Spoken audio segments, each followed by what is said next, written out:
think about what Steve was saying. This is a inquiry process. So we encourage you in this to ask questions of the data.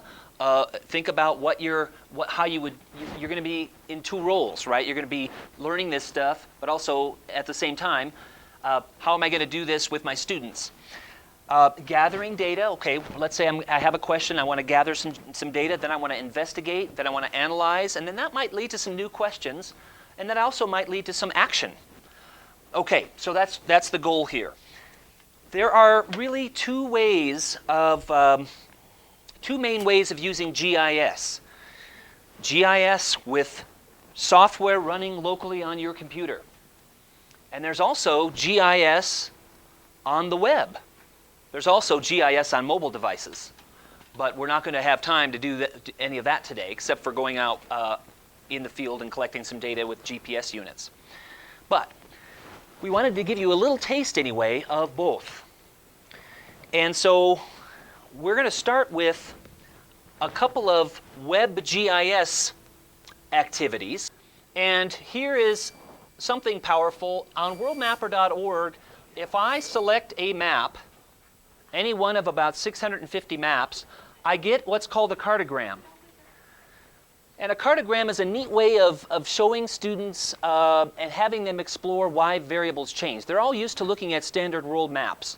But a cartogram, as you can see and as you may be familiar with, inflates the size and shape of an area, in this case countries, by the variable that it's mapping. So in this case, why is India and China so inflated? Well, because this is a map of total population.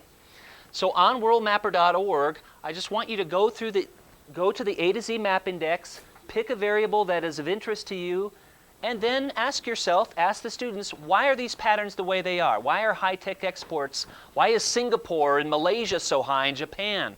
Well, hey, take out your cell phone, like Jesse was talking about. Where was that cell phone made? Oh, it was made in Singapore. Oh, okay. So maybe get some idea of why they operate the way they are. So that's worldmapper.org.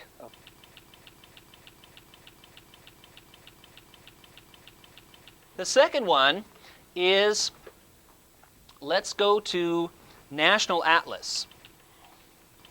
NationalAtlas.gov. When it came out in 1970, it was a big book, 100 pages. It cost $100, and it was a USGS publication. And remember, I'm giving you a quick demo, and then I want you guys to actually do this on your own.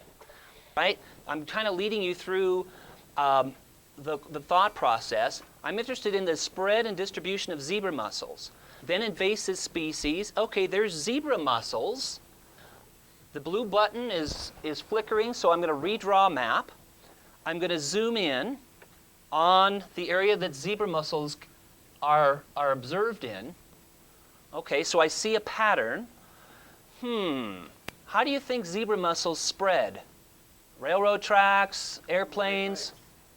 Okay, so you're talking about, you've identified the homeland where they spread from, their origin point. How are they spreading? Okay, so if your hypothesis is water, maybe we should turn on the streams and waterways, right? And redraw a map. The blue box is flickering. Okay, so in 5 seconds, I've got a pretty powerful customized map that I can use to investigate not just zebra mussels, but what about Colorado? Oh, I'm interested in, one found in, looks like Pueblo Reservoir, right about there. Okay, why are zebra mussels important? Why is the spread of the zebra mussels of concern to people? What species do they displace? We were teaching a workshop up here in up in the Yoopers land there in the Upper Peninsula, don't you know? Anyway, for educators, we were at a middle school, and we actually found one in the water body in the pond that we were collecting data in. So that was pretty grim, actually. That was found actually up there, but. Okay, maybe zebra mussels or invasive species isn't something that you teach, but maybe you teach about crime patterns, median age, all kinds of other things on here, geology, and so on. So that's the second one. The third one we want you to look at is something called Mapping for Everyone. This is on the site where Esther and I hang out a lot, ESRI.com/mapping for everyone. And this is an example of, again, a web-based GIS. What people are doing now is they're taking their data off of their local computers and they're serving it up so that people can actually analyze it on the web without having any software besides a web browser. So on this Make a Map site, okay, I see population density. Interesting. Okay, but what if I want to change that? So I'm going to go ahead and change that. Maybe I want to look at median age. I'm kind of interested in median age. Okay, well I see the legend there. Oh, why is Montana and Florida a little bit older than Utah and New Mexico? You know, so we're asking the why questions. So you can incorporate things like Sunbelt migration, right? The number of students per family, and so on. But threaded throughout the day is going to be a discussion on scale. So let's say I zoom in on a certain area and I see that Kansas has a certain median age, but it's definitely not distributed the same way throughout Kansas or Colorado or anywhere else, right? Why would you think that Lawrence and Manhattan have a younger median age than the rest of Kansas? Awesome, college towns. So that lowers the median age, right? Not that all college students are young necessarily, but it tends to lower the median age. Rock Chalk, Jayhawks, and the Wildcats, right? So that's what we want you to look at with this Mapping for Everyone tool, is take a look at different variables. I'm going to go ahead and go over here to Southwest Colorado, and then maybe I want to change that. Maybe I want to look at, okay, how about the population change? Okay, so we know that Archuleta County has rapidly grown over the years, right?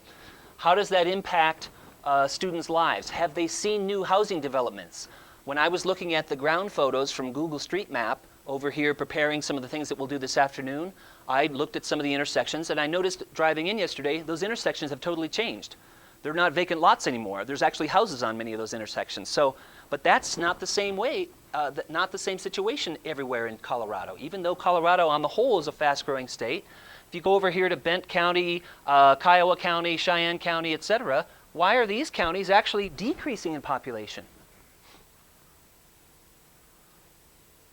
So if this is in the context of your geography class, what kinds of things would you want the students to tell you? And you're nudging them to saying things like, oh, well, where do these people work out in the Eastern Plains? Are they in office buildings? What kind of economies do they have? And then this is the last 9 years or so, right? But if we look back in time, we see that the Great Plains, right, since the 30s, what happened in the 30s? Have been decreasing except for nodes like North Platte, Nebraska, and Wichita, Kansas, and some other nodal points on the Great Plains. On the whole, those rural counties have been decreasing. So you can talk about jobs, agribusiness, awesome, and so on. You guys are great. Okay, so those are just 3 of many, many things that we could have you do. But we wanted to stick to those to give you 10 minutes or so to play with this Mapping for Everyone site, the National Atlas, and World Mapper. And I'll pull those back up here. Okay, these 3 right here. Okay, so in 10 minutes we will regroup and then we'll do some desktop GIS.